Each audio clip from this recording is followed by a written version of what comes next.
के साथ बने रहेंगे जब तक ये सिलेबस कंप्लीट नहीं हो जाता है। तो कैसे हैं? एक बार गुड मॉर्निंग सभी को। Good morning, good morning. जी, बढ़िया से सेशन स्टार्ट करेंगे। देखो, 5 मिनट आप मुझे सब अपने देंगे। मैं आपको एक यकीन दिला दूं, एक आश्वासन दिला दूं कि मैं आपको ज्योग्राफी जो है नोट्स बनवाने नहीं आई हूँ कि तुम नोट्स बना लो अपनी कॉपी में, सुंदर सुंदर छाप लो। तो मैं ये चाहती हूँ कि जो सुंदर सुंदर छापोगे वो अपने दिमाग में छापो, लिखकर बाद में लिख लेना जब आपको मतलब टाइम मिले। फिलहाल मैं आज मेरी जो क्लास कराने का उद्देश्य है वो मैं क्लास में ही याद करवाऊंगी। मैंने अपने आप से ये प्रण लिया हुआ है कि मैं अब जो भी क्लास करवाऊंगी उसमें मैं बच्चों को अपने साथ ही याद करवा दिया करूंगी कि उन्हें बस बाद में रिवीजन करने की आवश्यकता हो। और मैं बिल्कुल भी आपको परेशान नहीं करूंगी। मैं चाहती हूँ क्लास में याद करवाना। तो आप मेरे से कितना सहमत है? आप क्लास में याद करना चाहते हैं या लिखना चाहते हो? एक बार ये बता दो कि लिख नोट्स बनाना चाहते हो या बिल्कुल याद करना चाहते हो बस। क्योंकि मैं पहले से ही अपने हाथों के लिखे हुए नोट्स लेकर आई हूँ। क्योंकि मैंने देखो कोई भी मैं पीडीएफ नहीं यूज करूंगी। मैंने पहले ही अपने हाथों से सुंदर सुंदर नोट्स लिख लिए हैं आपके लिए, ताकि बस अब आपको पढ़ते हुए चलना है। अब आप बता दीजिए, लिखना चाहते हो या पढ़ना चाहते हो? अब जल्दी से बता के फिर बस मैं याद करवा दूंगी, चाहे हमें 1.5 घंटा क्यों ना लग जाए क्लास में। चाहे हमें क्लास में बस मैं याद करवाऊंगी आपको। मेरा मेन फोकस अब हर बैच में यही है कि मुझे अपने ही क्लास के अंदर बच्चे को याद कराना है, ताकि उनका उनके पास और भी सब्जेक्ट होते हैं। तो बस मेरे दिमाग में यही है कि आप सबको मैं बिल्कुल अच्छे से याद करवा दूं सब चीजें। जितना मुझसे हो सके मैं उतना याद कराने की कोशिश करूं। जी, तो आप तैयार हो सारे? जी, आप मेरे साथ, मैं यकीन कर रही हूँ, प्रॉमिस कर रही हूँ, प्रीवियस ईयर के क्वेश्चन जैसे ही चैप्टर खत्म होगा मैं बिल्कुल प्रीवियस ईयर तुरंत दे दूंगी। लो भाई, ये रहे तुम्हारे प्रीवियस ईयर, अब इनमें टिक करो और बताओ कितने आंसर तुमने सही किए। प्रॉपर तुम्हें मैं वर्कशीट भी दूंगी। एक चैप्टर खत्म हो जाने के बाद मैं दूसरा चैप्टर कराने की नहीं तब तक।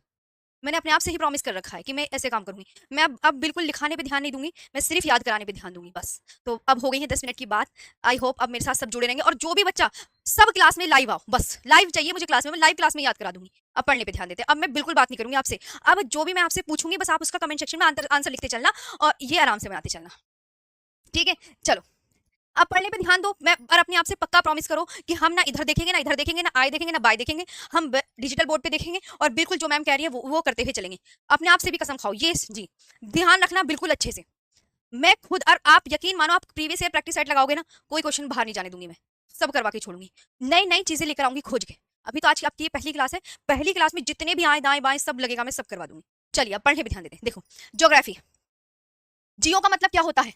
अब मैंने आपसे कहा जी, जियो का मतलब है अर्थ, और ग्राफी का मतलब डिस्क्रिप्शन। ग्राफी का मतलब क्या है? डिस्क्रिप्शन। जी, डिस्क्रिप्शन। तो सबसे पहले तो ज्योग्राफी की कोई डेफिनेशन आएगी नहीं। ज्योग्राफी की कोई डेफिनेशन नहीं आएंगी। जी, तो बस आपको सिर्फ इतना सा सिंपल याद रखना है। पृथ्वी का वर्णन करना क्या कहलाता है? भूगोल कहलाता है। Description of the earth is called geography. Description of, है ना? ध्यान दें सभी। पृथ्वी का वर्णन करना क्या कहलाता है? भूगोल। मतलब भूगोल में हम किसका वर्णन कर रहे हैं? पृथ्वी का। सिंपल सी लैंग्वेज ये है। इधर देखो सभी। जियो का मतलब क्या है? एक बार मैं दो दो बार रिपीट करूंगी हर चीज, है ना? इरेटोस्थनीज को भूगोल का जनक कहा जाता है, भूगोल के पिता। ज्योग्राफी का अर्थ ये। जियो का मतलब अर्थ, ग्राफी का मतलब डिस्क्रिप्शन। अर्थ को हिंदी में क्या बोलते हैं? पृथ्वी। और डिस्क्रिप्शन का होता है मतलब वर्णन करना। सिलेबस लास्ट में है, सिलेबस भी लेकर आई हूँ। मैंने सोचा पहले आज क्लास करा देती हूँ, सिलेबस भी है। मैं लाइन सब कुछ हूँ आपके लिए। अरे, सिलेबस मैंने डिलीट कर दिया। कोई बात नहीं, इसमें ऐड करके दे दूंगी मैं, सिलेबस है मेरे पास। इसी पीडीएफ में लास्ट में ऐड कर दूंगी, टेंशन मत लो। मैं लेकर आई थी, मैं पता नहीं वो अचानक से हो गया डिलीट। हो गया। सिलेबस अभी दिखा दूंगी, लास्ट में, लास्ट में दिखाऊंगी। जी, आगे बात करते हैं। अब इंडिया के नाम तुम्हें सारे याद करने हैं, इंडिया के नाम। जी, इंडिया के नाम पढ़ने हैं। इंडिया के कितने नाम हैं? पहले तो इंडिया, ये नाम किसने दिया ये याद करो। जी जी, इंडिया नाम किसने दिया? ग्रीक। और इंडिया के कितने नाम है? इंडिया के कितने नाम है यहाँ पे पढ़ो। आर्यव्रत, भारत, हिंदुस्तान, जम्बूद्वीप। एक बार अपने आप बोलो, चलो। बोलो। बोलो अब क्या क्या बताया मैंने, दिमाग में सोचो क्या बताया मैंने। इंडिया के नाम मैंने क्या बताया? अब यहाँ पे नहीं है। अब आप बताओ, बताओ क्या बताया मैंने। आर्यव्रत बताया मैंने, भारत बताया, हिंदुस्तान बताया, और जम्बूद्वीप बताया। एक बार और दोहराओ क्या क्या बताया, ऐसे याद होगा वरना याद नहीं होगा। इंडिया के नाम अभी मैम ने बताया, एक बार मैं दिखा देती हूँ। आर्यव्रत, भारत, हिंदुस्तान, जम्बूद्वीप। एक बार आप पढ़ो मेरे साथ। आर्यव्रत, भारत, हिंदुस्तान, जम्बूद्वीप। भारत के कितने नाम? 4 नाम। नाम बोलो, बोलने की कोशिश करो। बोलोगे तभी याद होगा। आर्यव्रत, भारत, हिंदुस्तान, जम्बूद्वीप। आर्यव्रत, भारत, हिंदुस्तान, जम्बूद्वीप। आर्यव्रत, भारत, हिंदुस्तान, जम्बूद्वीप। ठीक है, अच्छे से याद हुआ। Very good. 4 याद हो गए, आर्यव्रत, भारत, हिंदुस्तान, जम्बूद्वीप। Clear clear. दो दो बार पढ़ लो। आर्यव्रत देखो इस तरीके से मैं दिखाऊंगी नहीं, वरना फिर याद नहीं होगा। आर्यव्रत, भारत, जम्बू द्वीप।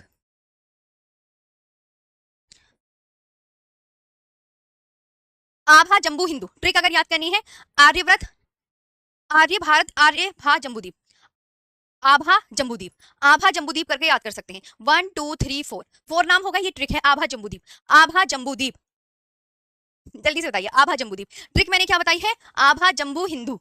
ठीक है, ट्रिक क्या बताई है मैंने? बहुत आराम से पढ़ना है, मैं बिल्कुल, ट्रिक है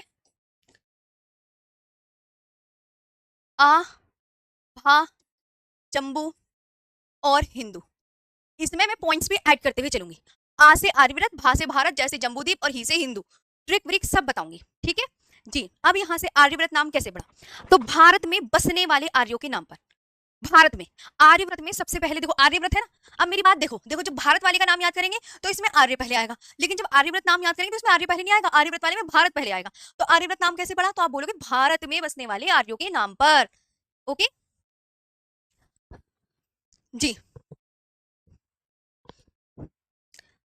यहाँ पे आराम से बताऊं, और आराम, ये आपने स्लाइड लिख ली, और जिस प्यारे साथी को नोट्स भी बनाने हैं, साथ में मेरे साथ नोट्स बनाते हुए चले और मुझे कहते यस मैम हो गया है। चलो नोट्स भी बनाते हुए चलो, सब नोट्स भी बनाते हुए चलेंगे मेरे प्यारे दोस्त। नोट्स बना लिए? नोट्स, जिसको नोट्स बनाने वो भी बना लो, कोई इशू नहीं है जी। यहाँ तक आया समझ में? ये बताइए, ये स्लाइड लिख ली सबने? हटा दूं इस स्लाइड को? स्लाइड आप मुझे देखो आराम से, मैं चाहती हूँ आपका चाहे कभी भी कोर्स कंप्लीट हो, मैं, मेरे मन में ये है कि मैं आपको याद करवा दूं बस। आराम, जब लिख लो तो मेरे को बोल देना यस मैम हमने लिख लिए, नेक्स्ट स्लाइड कर दीजिए जी।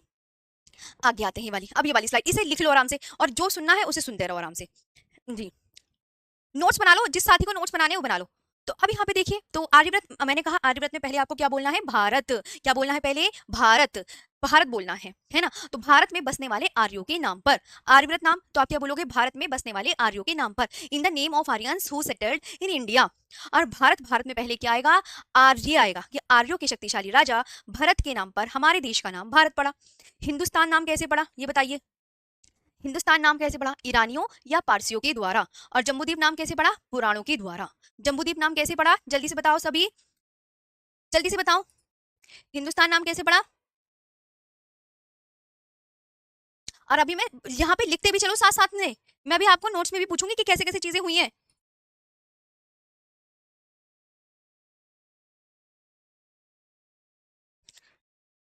ठीक है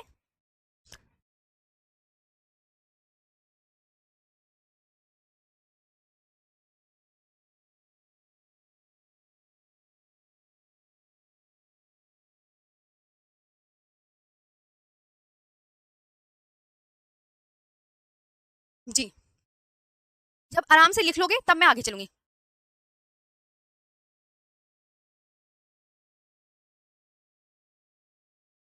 अब मैं आपको देखो, आर्यव्रत नाम कैसे पड़ा, तो मैं यहाँ पे तुम्हें अलग स्लाइड में ना याद भी करवाने की कोशिश करूंगी, ताकि आपको बहुत अच्छे से याद भी होते चले सब चीज। यहीं पे मैं तुमसे लिख लिख कर भी पूछूंगी, लिखने से और तुम्हारे दिमाग में ज्यादा याद रहेगा। जैसे मैंने आपसे बोला कि अब मुझे यहाँ पे, मैं आपका समझ लो, भारत, भारत के मैंने कितने नाम बताए? ये मैं शॉर्ट नोट्स में 4 नाम बताए। क्या क्या नाम बताए जल्दी से बताओ मुझे। तो आप बोलोगे मैम एक ने आपने बोला कि आभा जम्बू हिंदू, आपने ट्रिक बताई है, आभा हिंदू जम्बू बताई है ना, तो आ से मैम हम आर्यव्रत याद रख लेंगे। बोलो। भा से भारत याद कर लेंगे, और कौन सा याद करेंगे? बोलते चलो, ऐसे थोड़ी याद होगा, फिर हिंदुस्तान याद कर लेंगे, और जा से जम्बूद्वीप याद कर लेंगे, है ना। ये अब यहाँ पे आपसे देखो, ये आपको कैसे याद करना है। लास्ट के दो तो बहुत इजी हैं, कि जम्बूद्वीप किसके द्वारा कहा गया है? आप बोलोगे मैम जम्बू पुराणों के द्वारा। किसके द्वारा? पुराणों के द्वारा। आप नोट्स बनाते हुए चलिए, जिसको नोट्स बनाने, क्योंकि मैं इनको लिख कर भी याद करवाऊंगी, मेरा काम यही है, ये आपको याद कराना। हिंदुस्तान नाम कैसे पड़ा? ईरानियों या पारसियों के द्वारा। वरना अगर आप ये कहोगे ना कि मैम नोट्स, फिर नोट्स लिखते ही रह जाओगे, याद नहीं होने का, है ना। भारत नाम, तो मैंने कहा भारत में पहले हम क्या लिखेंगे? भारत में भारत नहीं लिखना, पहले आर्य लिखना है, आर्य लिखना है। तो यहाँ पे क्या हो जाएगा कि मैम आपने ही तो बताया है, आर्यों के शक्तिशाली राजा, आर्यों के शक्तिशाली राजा, राजा भरत के नाम पर, भरत के नाम पर हमारे देश का नाम भारत पड़ा, हमारे देश का नाम भारत पड़ा। ओके अच्छा, आर्यव्रत नाम कैसे पड़ा? तो अभी आपको ये क्या याद रखना है इसमें? भारत में बसने वाले, भारत में बसने वाले आर्यों के नाम पर, आर्यों के नाम पर। क्लियर हो गया? अब बताओ, यहाँ पे आप ये मत सोचना मैं आपको लिख के समझा के जो मुझसे बन पड़ेगा वो सब करवाऊंगी। अब यहाँ तक आप बताओ जी।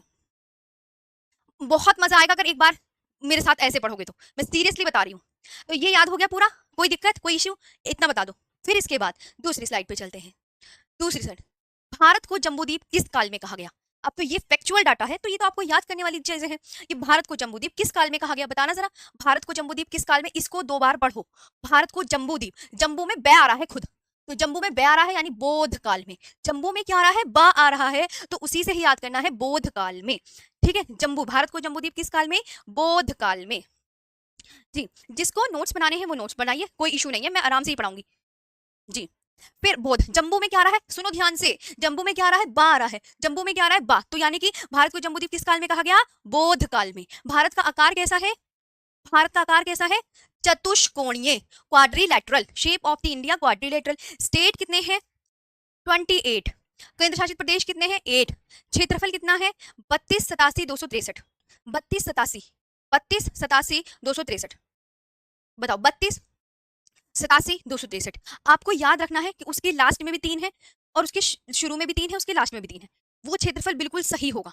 कुछ ना दिमाग में ऐसे रखना है, वो यहाँ पे 64 भी दे सकता है, यहाँ वो 65 भी दे सकता है, यहाँ वो 66 भी दे सकता है ना। तो आप यहाँ पे 3, यहाँ पे 3, यहाँ पे, अच्छा शुरू में भी 3 और लास्ट में भी 3, शुरू में भी 3 लास्ट में भी 3, इतने पे फोकस कर लोगे तो अपना आप ही ट्रिक मार के आ जाओगे।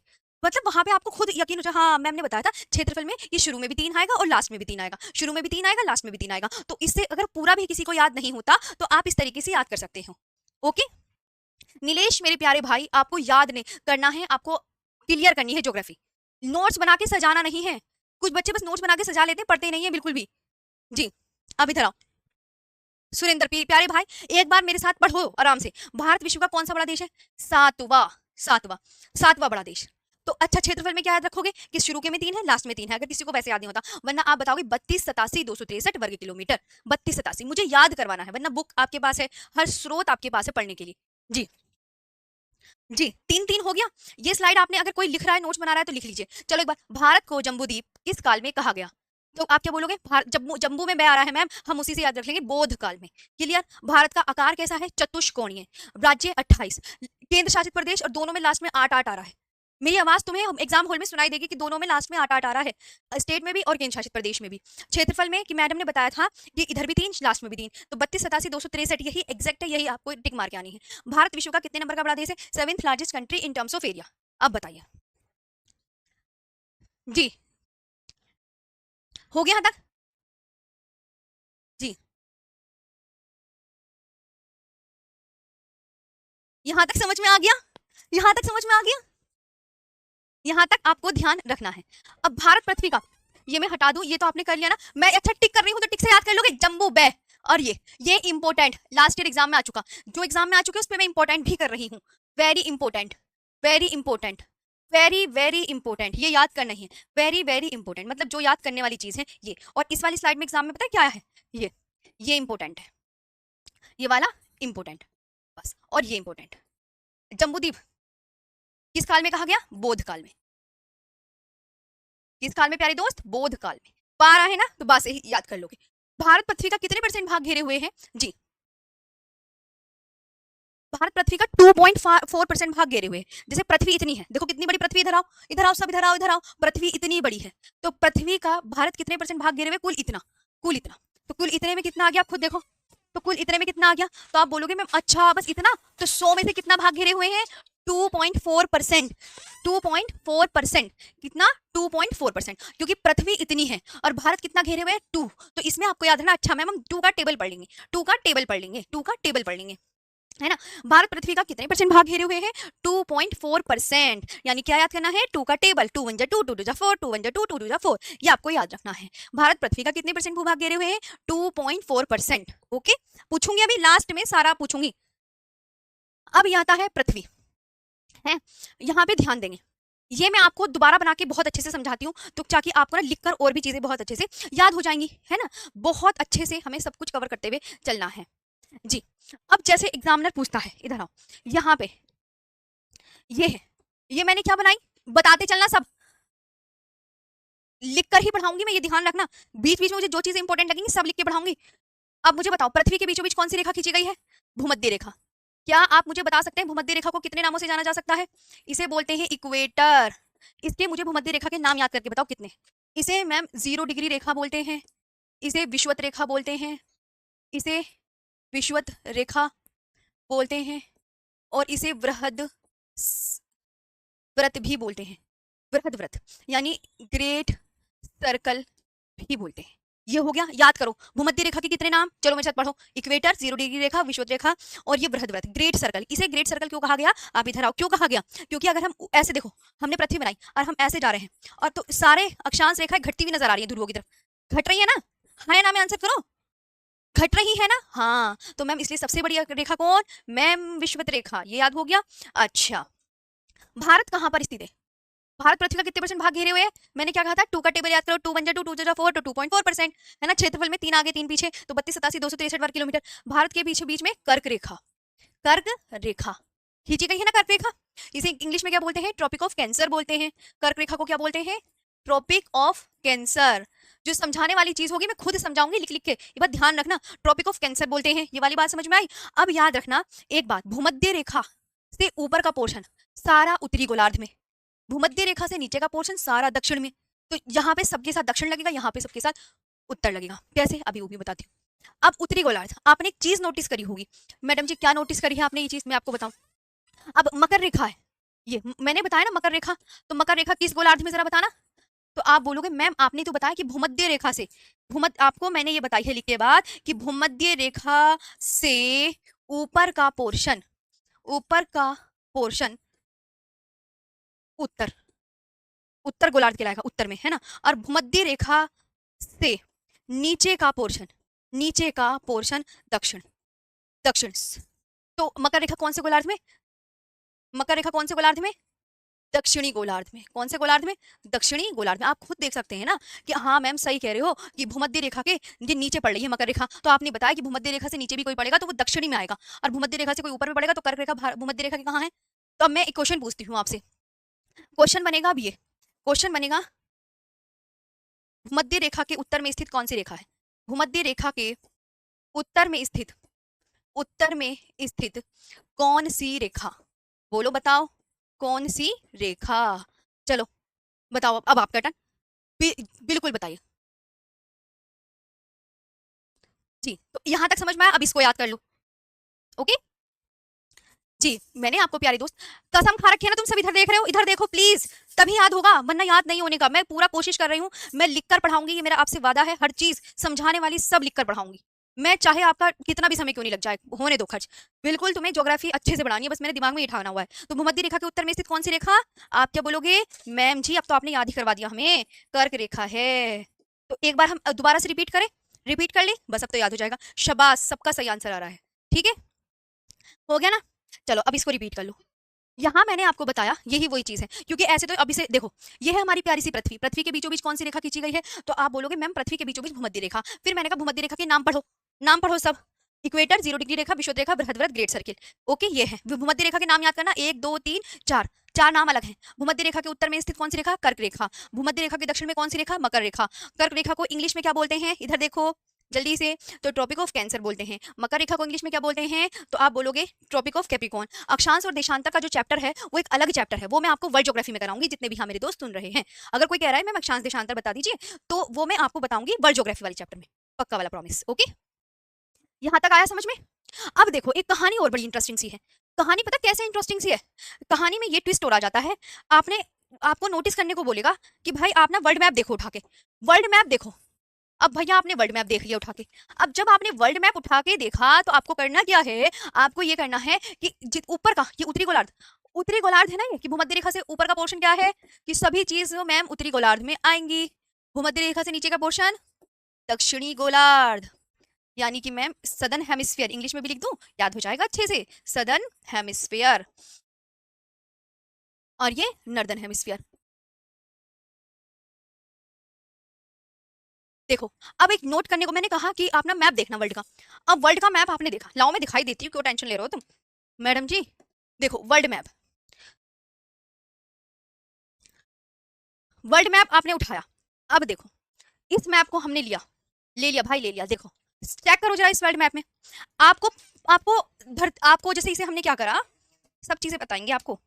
मैंने कहा दोस्त इसको मैंने दो भागों में डिवाइड कर लिया, भारत के बीचों बीच से कर्क रेखा होकर गुजर रही है ना, हाँ तो कर्क रेखा यहाँ से, विषुवत रेखा विषुवत भूमध्य रेखा, भूमध्य रेखा यहाँ से होकर गुजरती है दक्षिण अमेरिका के, जो बहुत अच्छे से याद आ रहा है। ये तो यहीं से होके गुजरेगी कुछ इस तरीके से। हाँ ये है। अब ये आपको याद रखना है, कुछ इस तरीके से ये गुजर रही है। हाँ ये है, ये कौन सी रेखा है प्यारे दोस्त, ये आपकी भूमध्य रेखा है, ये भूमध्य रेखा। अब इससे आपको क्या नोटिस करना, मैंने कहा ये उत्तरी गोलार्ध है ऊपर का, ये क्या है, बोलते रहो, ऐसे याद नहीं होगा, बोलने से याद होगा। ये क्या है, ये उत्तरी गोलार्ध है। भूमध्य रेखा के ऊपर का पोर्शन क्या कहलाता है, उत्तरी गोलार्ध, है ना। भूमध्य रेखा से नीचे का पोर्शन ये है आपकी भूमध्य रेखा। भूमध्य रेखा से नीचे का पोर्शन तो आप बोलोगे मैम ये दक्षिणी गोलार्ध। अब आप खुद ऑब्जर्व करके बताइए कि आपको, आप किस गोलार्ध को स्थलीय गोलार्ध कहेंगे, ये बताओ। हाँ जी 2.4 है अनुज कुमार जी, बताओ आप किस गोलार्ध को स्थलीय गोलार्ध कहेंगे, आप किस गोलार्ध को जलीय गोलार्ध कहेंगे, मुझे बताओ। आपको जल किस गोलार्ध, दक्षिणी गोलार्ध में जल ज्यादा दिख रहा है, पृथ्वी ये है जो ग्रीन ग्रीन है, पूरे वर्ल्ड में पृथ्वी है। तो स्थल कहाँ पर सबसे ज्यादा दिख रहा है, और जल आपको सबसे ज्यादा कहाँ दिख रहा है, ये जो ब्लू ब्लू कलर का है ये है हमारी पृथ्वी पर जल, ये ब्लू ब्लू पूरा वाटर। तो आप खुद नोटिस करोगे मैम हमें स्थल तो इस पे ज्यादा दिख रहे हैं, क्योंकि ये north America continent, south America कुछ पार्ट, यूरोप, एशिया, अफ्रीका, कि मैम इसमें स्थल ज्यादा है। तो उत्तरी गोलार्ध को हम क्या कहेंगे, स्थलीय गोलार्ध कहेंगे। और दक्षिणी गोलार्ध को हम क्या कहेंगे, मैम इसमें तो हमें जल ज्यादा दिख रहा है, तो इसलिए इसे हम क्या कहेंगे, जलीय गोलार्ध कहेंगे, इंग्लिश में वाटर हेमिस्फीयर कहेंगे, वाटर हेमिस्फीयर, और इसे लैंड हेमिस्फीयर कहेंगे। क्या ये बात आपको राजी सही लग रही है, ये बताओ हाँ या ना। क्लास में ही आपको मैं याद करा दूंगी, अगर आप सब मेरे साथ प्रॉमिस करके पढ़ोगे जी, प्लीज प्रॉमिस कर लीजिएगा कि हम याद करेंगे क्लास में। कितने बच्चे लाइव हैं, मजा आया पढ़ने में, देखिए आज कि हाँ मैम देख लो, वाह शाबाश, ठीक है। तो आप देखो, हाँ क्योंकि मैम ये आप खुद देखो ना, हाँ मैम आप सही कह रही हो, क्योंकि धरती तो ये पूरे कॉन्टिनेंट है, तो इस पे देखो कितने कम है, इस पे पूरा पानी पानी, तो ये हो गया क्लियर, शाबाश। चलिए वॉइस के चक्कर में मत जाओ, वॉइस स्वीट है। तो अब यहाँ देखो, ये कहानी मैंने यहाँ लिखी हुई है, इधर आ जाओ, सब सब इधर आ जाओ, सब घूम घाम के इधर आओ। ये है पूरा गोला, पूरे गोले के आधे आधे भाग को गोलार्ध कहते हैं, पूरे गोले के आधे आधे भाग।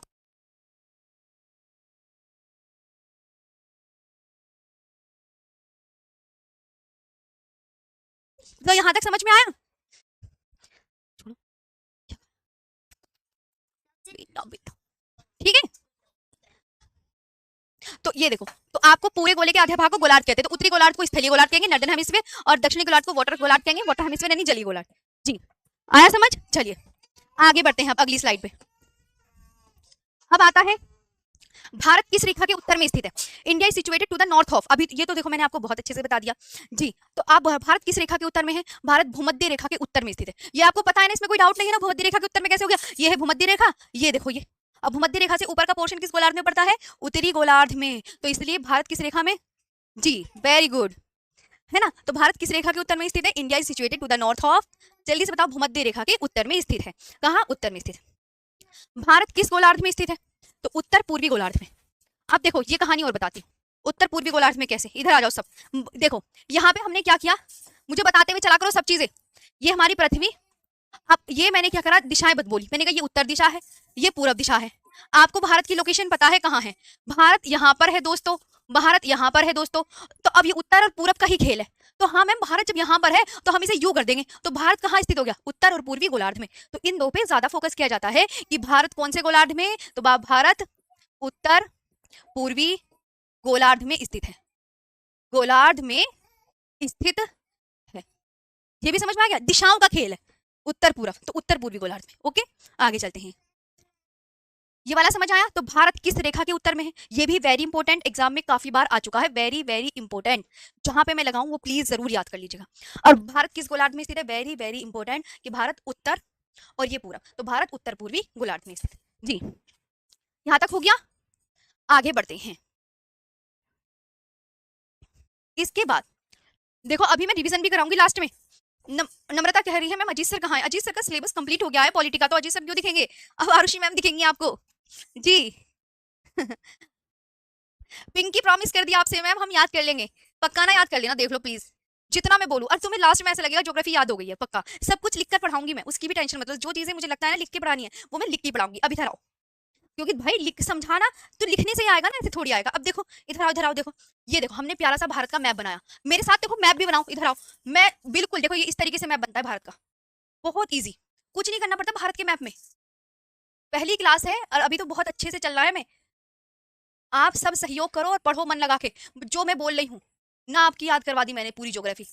भाई 7-8 साल अब ऐसी थोड़ी हो गए पढ़ाते पढ़ाते बहुत टाइम हो गया है पढ़ाते पढ़ाते भी। अब ये तो सोचो पहली दफा थोड़ी पढ़ा रही हूँ, पता नहीं कितने बैचेस पढ़ा दिए। ये देखो, ये बनाया भारत। अच्छे से आप बनाओगे ना, मेरे साथ साथ सब भैया पेन भी और कॉपी भी रखो साथ में। जो मैं कहूँ, मैं जैसे ड्रॉ करूँ वैसे ड्रॉ करते हुए चलो, ठीक है। तो ये भारत के बीचों बीच कौन सी रेखा, बोलो। मैम आप मैप बहुत आसानी से बना रही हैं, देखो मेरा तो भैया काम ही यही है मैप बनाने का। ट्रॉपिक ऑफ कैंसर, अपनी चीज में बिल्कुल वैसा होना चाहिए ना कि हाँ कोई कहे चुटकी में तो चुटकी में कर दो वो काम। ट्रॉपिक ऑफ कैंसर, तो मुझे अपनी चीज में निपुण ही बनना है। तो ट्रॉपिक ऑफ कैंसर ये कर्क रेखा है। भारत किस कटिबंध में, क्वेश्चन आता है भारत किस कटिबंध में है, तो कटिबंध के लिए कर्क रेखा बहुत इंपॉर्टेंट है जी। अब आपको याद रखना है, देखिए भारत किस कटिबंध में, तो आप याद रखना कर्क रेखा के जितने भी ऊपर का पोर्शन है, मैंने क्या बोला सुनो, कर्क रेखा के जितने भी ऊपर का पोर्शन है वो उपोष्ण कटिबंध में स्थित है, उपोष्ण कटिबंध में। और कर्क रेखा से नीचे का पोर्शन वो उष्ण कटिबंध में स्थित है। तो इसीलिए भारत दो कटिबंध में हो गया। तो भारत कितने, भारत उष्ण व उपोष्ण दो कटिबंध में स्थित है। कर्क रेखा से ऊपर का पोर्शन किस कटिबंध में, उपोष्ण। कर्क रेखा से नीचे का पोर्शन उष्ण कटिबंध में। तो भारत किस कटिबंध में, जल्दी बताओ, उष्ण व उपोष्ण कटिबंध में स्थित है, कटिबंध में स्थित है। अब देखो आप, ट्रॉपिकल एंड टेम्परेट जोन, ठीक है। आपको क्या याद रखना है, भारत किस कटिबंध में स्थित है, अगर आपसे कोई पूछे तो आप क्या बोलोगे, निर्दोष पाल जी, ये यूपीएसआई के लिए ही है क्लास। हाँ बिल्कुल, हर एक एग्जाम के लिए लो जी। तो आपको क्या कहना है, मैम हम भारत किस कटिबंध में स्थित है, आपको क्या बोलना है, मेरे साथ रिपीट करो, रिपीट करो। भारत किस कटिबंध में स्थित है, तो भारत के बीचों बीच कौन सी रेखा खींची गई, बोलो, कर्क रेखा। तो कर्क रेखा से ऊपर का पोर्शन, बोलो मेरे साथ, कर्क रेखा से ऊपर का पोर्शन उपोष्ण कटिबंध में, कर्क रेखा से नीचे का पोर्शन उष्ण कटिबंध में, इसलिए भारत उष्ण व उपोष्ण कटिबंध में स्थित है जी। ओके चलिए, ये आपको बढ़िया से याद रखना है। तो यहाँ पे भारत, तो भारत किस कटिबंध में, देखो भारत के बीचों बीच कौन सी रेखा, कर्क रेखा, ट्रॉपिक ऑफ कैंसर। तो अब भारत के ऊपर का जो हिस्सा है वो उपोष्ण कटिबंध में पड़ता है, भारत के नीचे का हिस्सा उष्ण कटिबंध में। उष्ण कटिबंध को इसके इंग्लिश में क्या कहते हैं, ट्रॉपिकल जोन। उपोष्ण कटिबंध को टेम्परेट जोन कहेंगे। तो भारत किस कटिबंध में, इंग्लिश में भी याद कर लेना, ट्रॉपिकल एंड टेम्परेट। तो भारत किस कटिबंध में, तो Bharat in which zone of the earth is India located, उष्ण व उपोष्ण कटिबंध में स्थित है जी। यहाँ तक क्लियर जी। आराम से पहले मुझे बता दो, कोई इशू परेशानी, 49 मिनट हो गए हैं, आपको कहीं प्रॉब्लम हुई हो तो प्लीज मुझे शेयर करें, प्लीज रिक्वेस्ट है आप सबसे, जल्दी बताओ।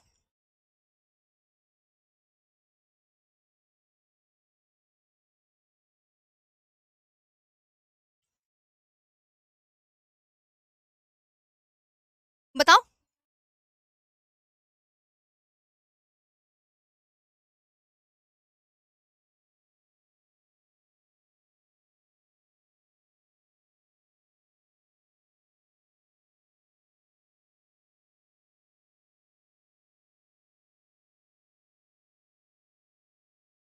यहां तक समझ में आया सभी साथियों को,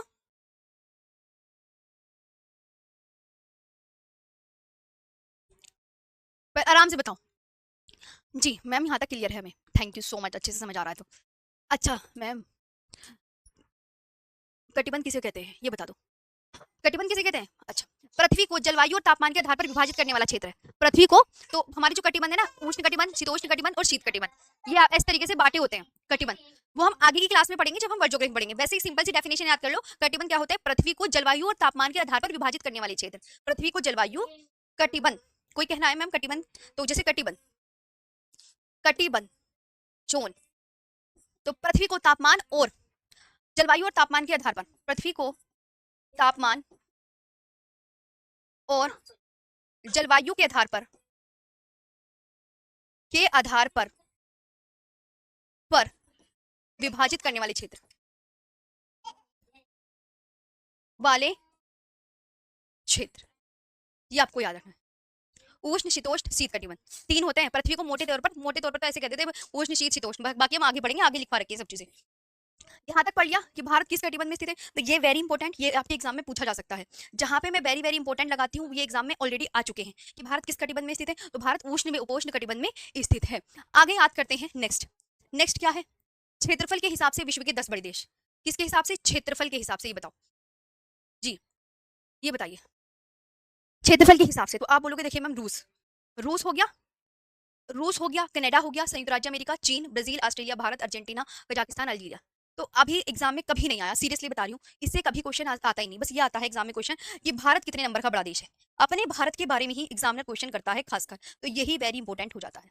और आप अगर अन्य याद करना चाहो तो बिल्कुल वेलकम है, याद कर सकते हैं जी।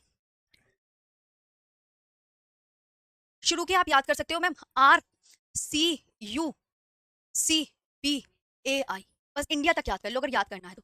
रूस, चाइना, RUC, है ना, RCUC है ना, RCUC, तो रूस, कनाडा, यूएसए, चीन, ब्राजील, ऑस्ट्रेलिया, इंडिया। आपको सिर्फ 7 याद करने हैं, शुरू के सिर्फ 7 याद करने हैं।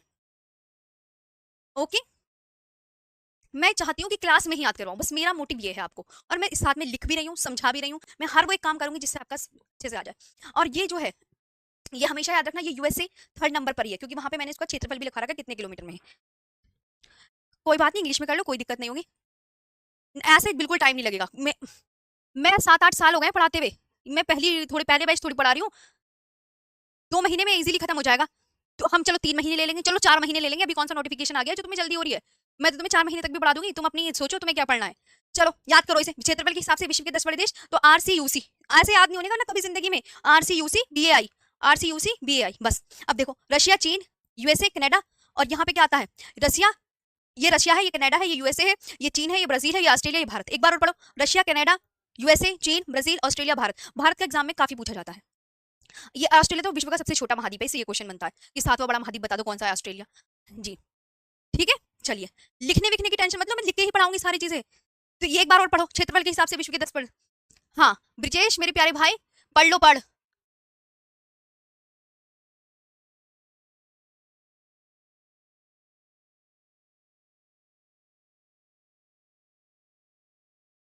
ठीक हो गया, तो एक बार और पढ़ो आप सभी, जल्दी से बोलो मेरे साथ, पहले नंबर पे कौन आएगा, पहले नंबर पे बोल के बताओ खुद, ऐसे नहीं जाने दूंगी मैं तुम्हें, जल्दी बताओ। तो आप बोलोगे मैम, अच्छा अब मैं हटा देती हूँ स्लाइड, आपको तब पता चलेगा। चलो बताओ, लाइन से बताओ, सबसे बड़ा देश रूस, फिर यह तो ऐसे भी आता है, रुक ची आ, रुक जाओ, मैंने एक ट्रिक बनाई थी, ट्रिक तो मैं वही बना के दिखाती हूँ, अगर वो ट्रिक आपके काम की हुई तो आप जरूर वेलकम है। रुक, रुक ची ब्रा आभा, ब्रा आभा, जो आपको मस्त लगे वो ट्रिक याद कर लो, ये दोनों ट्रिक है कि इससे पढ़ना है। रुक ची ब्रा आभा, 1 2 3 4 5 6 7, कम से कम 7 तो एटलीस्ट याद हो जाएंगे, तो प्लीज यहाँ पे आप फोकस करें। 1 2 3 4 5 6 7, रुक ची ब्रा आभा। कौन सी ट्रिक आपको बेस्ट लग रही है, ऊपर वाली नीचे वाली, जो आपको मन है वो पढ़ लो, ट्रिक भी बहुत आएंगी। 3rd नंबर पे अमेरिका है, ये बात ध्यान रखना, गलत मत कर देना, मैं पहली बता रही हूँ। हाँ ओके, तो रूस, कनाडा, अमेरिका, चीन, ब्राजील, ऑस्ट्रेलिया, भारत है, तो और कोई याद नहीं करना। 8वां अर्जेंटीना, 9वां कजाकिस्तान, 10वां अल्जीरिया। पढ़ने का मन है पढ़ लो, वरना कोई बात नहीं। ठीक जी, ये बताइए, तो रुक ची ब्रा आभा, रुक ची ब्रा आभा, ओके, रुक ची ब्रा आभा, यहां तक समझ में आया, ये हटा देते हैं, अब तो तुम्हें याद हो गया होगा। बोलना मेरे साथ, पहले नंबर पे कौन सा है, रूस, दूसरे नंबर पे कनाडा, तीसरे नंबर पे विश्व का सबसे बड़ा देश बताओ। चलो अब मुझे, मैं आपसे पूछ रही हूँ, विश्व का सबसे बड़ा देश, पहले नंबर पे रूस, दूसरे नंबर पे कनाडा, तीसरे नंबर पे अमेरिका, चौथे नंबर पे चीन, 5वें नंबर पे ब्राजील, छठे नंबर पे ऑस्ट्रेलिया, 7वें नंबर पर हमारा प्यारा भारत। ओके, चलो, रुक ची ब्रा आभा, रुक ची ब्रा आभा। ओके, क्या याद करोगे, रुक ची ब्रा आभा, क्लियर है। हम्म, और भारत कितने नंबर का है, भारत विश्व में कितने नंबर का, 7वां बड़ा देश बताओ फटाफट, 7वां बड़ा देश, या भारत कितने नंबर पर सबसे बड़ा देश है। ऐसे क्वेश्चन पूछेगा, भारत कितने नंबर पर सबसे बड़ा देश है, या 7वां बड़ा देश कौन सा है, 2 क्वेश्चन इस तरीके से बन सकते हैं। आगे बढ़ते हैं, अब आते हैं भारत के 5 बड़े राज्य, राजस्थान, मध्य प्रदेश, महाराष्ट्र, यूपी, गुजरात। भारत के 5 छोटे राज्य, गोवा का क्षेत्रफल हमेशा कहीं में हर जगह दिया हुआ है, गोवा, सिक्किम, त्रिपुरा, नागालैंड, मिजोरम। बड़ी से बड़ी चीज, छोटी से छोटी चीज, आप फर्स्ट चैप्टर कहीं से मिला लीजिएगा, मैं कुछ नहीं छोड़ने की, सब पढ़ाऊंगी एक एक, और वर्कशीट भी दूंगी लास्ट में, फिर तुम्हें पता चलेगा तुमने कितना याद कर लिया है, और तुम्हें मजा आ जाएगा वर्कशीट देख के, जब उसमें मिलेंगे ना 25-30 क्वेश्चन, तुम कहोगे हाँ मैम ने ये तो लग रहा है मैं आए हुए, तो बस अपना आप ही चीजें याद हो जाएंगी, वर्कशीट से और अंदाजा लग जाएगा। 3-4 दिन रुक जाओ, एक चैप्टर कंप्लीट होने दो जरा। तो भारत के 5 बड़े राज्य, राजस्थान, मध्य प्रदेश, महाराष्ट्र, यूपी, गुजरात। रामम उगू, ट्रिक, रामम उगू, बाकी आपका मन है, आप अच्छे से कोई सी भी ट्रिक याद कर लीजिएगा, मेरे पास तो यही ट्रिक है, रामम उगू, जो आपको बेस्ट लगे। और याद रखना, ये पहला वाला महा वाला है, महाराष्ट्र वाला है ना, और यहाँ पे भी ये ट्रिक आपको छोटे वालों की याद रखनी है, गो सी त्रिनामी, गो सी त्रिनामी, रामम उगु, ऐसे करके पढ़ो ना, ट्रिक से याद होगा, रामम उगु गो सी त्रिनामी, गो सी त्रिनामी, रामम उगु गो सी त्रिनामी। ठीक है, रामम उगु गो सी त्रिनामी। लवली सिंह जी, अरे नहीं कोई बात नहीं, आप एक दिन को मेरे साथ आराम से पढ़ते रहो, मैं तुम्हें सब कुछ अच्छे से पढ़ाऊंगी। हाँ ठीक है, ये हो गया। वर्कशीट जब एक चैप्टर कंप्लीट हो जाएगा जब मिलेगी। तो रामम उगु ये हो गया, और ट्रिक गोसी त्रिनामी, गोसी त्रिनामी, तो ये ट्रिक है, यानी राशि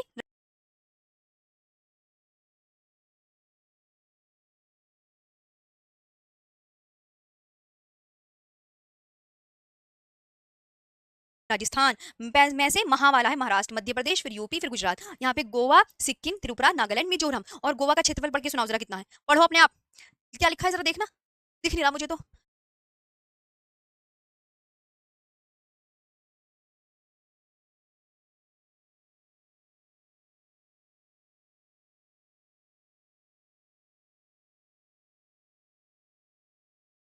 3702 स्क्वायर किलोमीटर, क्या लिखा है, 3702 स्क्वायर किलोमीटर।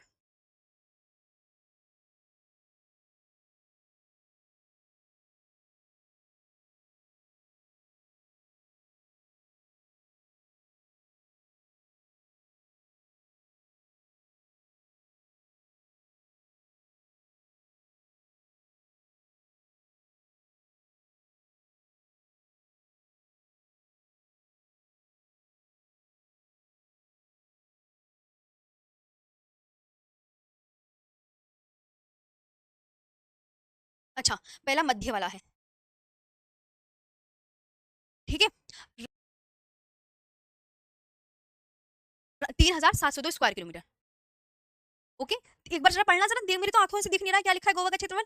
ओहो अच्छा मैडम जी, अच्छा अच्छा, आपको 3702 स्क्वायर किलोमीटर,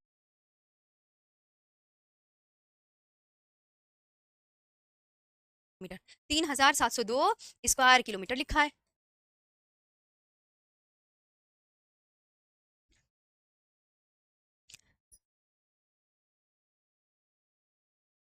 ठीक है, 3702 स्क्वायर किलोमीटर। आगे, भारत के 5 बड़े जिले, ट्रिक कलेजा बीबा, ट्रिक कलेजा बीबा, ट्रिक भी होगी मेरे साथ, लिख कर भी होगा, और याद कराना भी होगा, तीनों ही जिम्मेदारी है मेरे पर, लिख कर भी पढ़ाना है जो इंपॉर्टेंट चीजें हैं। जी, तो कलेजा बीबा, कच्छ, लेह, जैसलमेर, बीकानेर, बाड़मेर। कच्छ कहाँ पर, गुजरात में, लेह लद्दाख में, जैसलमेर, बीकानेर, बाड़मेर राजस्थान में। जी जी, मैम टाइम हो गया, छोड़ दो, पणजी है गोवा की कैपिटल। हाँ, तो कलेजा बीबा, भारत के 5 बड़े जिले, क्या याद रखोगे, कलेजा बीबा, ट्रिक याद कर लेना, कलेजा बीबा, है ना, कलेजा बीबा, कलेजा बीबा। तो कच्छ, लेह, जैसलमेर, बीकानेर, बाड़मेर। कच्छ कहाँ पर है, गुजरात में। लेह कहाँ पर है, इसे देखो, इधर आओ, सब इधर आओ, सब इधर आओ। कच्छ कहाँ पर है, गुजरात स्टेट में। लेह कहाँ पर है, लद्दाख स्टेट में। जैसलमेर, बीकानेर, बाड़मेर, तीनों राजस्थान में। कलेजा बीबा ट्रिक पढ़ो, कच्छ, लेह, जैसलमेर, बीकानेर, बाड़मेर। कच्छ, लेह, मेरे साथ पढ़ो, ये सीक्वेंस वाइज है, कच्छ, लेह, जैसलमेर, बीकानेर, बाड़मेर। जी, मजा आया, बस एक स्लाइड और रह गई और खत्म, आज का सेशन ऑफ। बढ़िया, भारत का सबसे छोटा जिला, बस लास्ट स्लाइड है, बड़ा ही इंपॉर्टेंट, बड़ा ही मजेदार, पुदुचेरी। पुदुचेरी भारत का, पढ़ो तुम, पढ़ो पढ़ो जल्दी से पढ़ो, बस। हाँ टाइम ओवर, तो मेरी स्लाइड भी यही बची है, खत्म हो गया सारा, इतना ही लाई हूँ बस आज आपके लिए। आई होप आपको सेशन बड़ा मस्त लगा होगा, याद भी हो गई होंगी चीजें। मुझे बिल्कुल ग्रुप में बताना, टेलीग्राम ग्रुप में, कि देखो याद हो गई है मैम, प्लीज अच्छे से पढ़ लो, बस आप सबसे रिक्वेस्ट है, लिख कर पढ़ाऊंगी।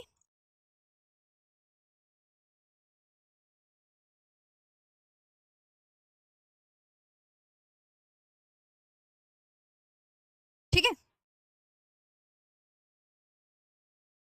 देखिए, पुदुचेरी, नाम तो सुना ही सुना है कि हाँ मैम भारत का केंद्र शासित प्रदेश है पुदुचेरी।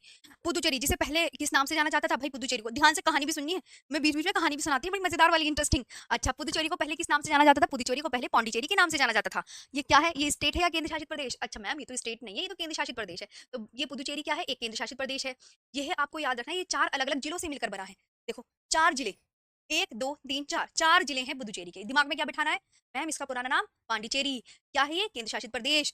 इसके कितने जिले, 4 जिले, और वो कहाँ पड़ते हैं, अलग अलग राज्यों में पड़ते हैं, ये भी याद रखना है। 4 जिलों के नाम क्या है, यनम, पुदुचेरी, कराईकल और माहे। यनम, पुदुचेरी, कराईकल और माहे।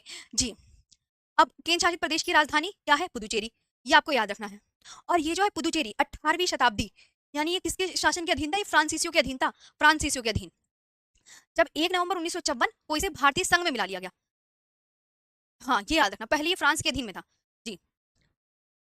और ये किस खाड़ी के तट पर स्थित है? तो मोस्टली इसका जो पार्ट है पुदुचेरी का, वो बे ऑफ बंगाल की खाड़ी के तट पर पड़ता है। ये कितने राज्यों में फैला है Puducherry? Very important question. Puducherry कितने राज्यों में? 1 2 3। इधर आओ। आंध्र प्रदेश, तमिलनाडु, केरला, कितने राज्यों में फैला है? आंध्र प्रदेश में इसका कौन सा स्टेट पड़ता है? यनम। पुदुचेरी, तमिलनाडु में इसके कितने स्टेट पड़ते हैं? 2, पुदुचेरी और कराईकल। और माहिम इसका एक केरला में फैला है। जी। पुदुचेरी का प्रमुख त्योहार पोंगल। पोंगल पुदुचेरी का प्रमुख त्योहार अगर कोई पूछे तो मैम पोंगल त्योहार है यहाँ का त्योहार, अगर याद करना चाहो, किसी का मन है तो पोंगल। पोंगल।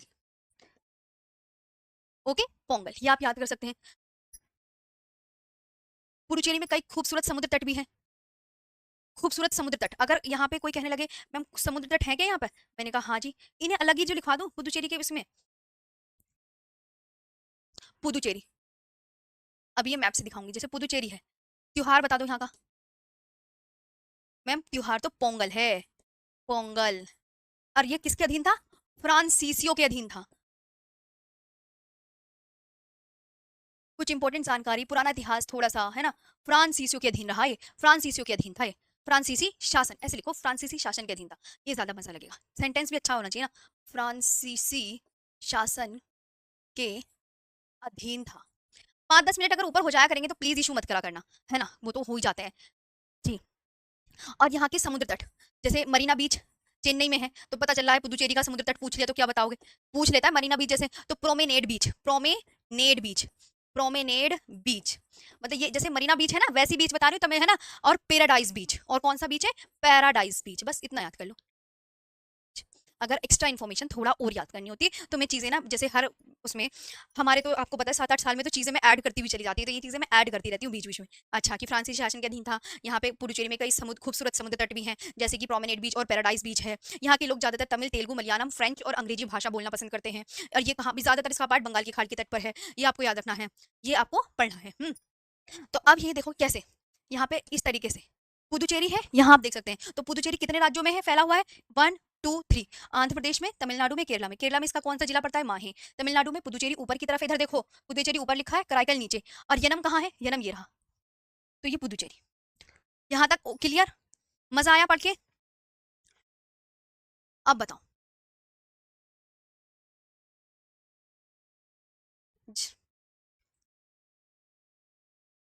हाँ, और भी बहुत कुछ है अभी बताने के लिए, अब कल बताएंगे, वरना ऐसे कुछ ज्यादा हो जाएगा फिर, है ना। बहुत है आज के लिए इतना।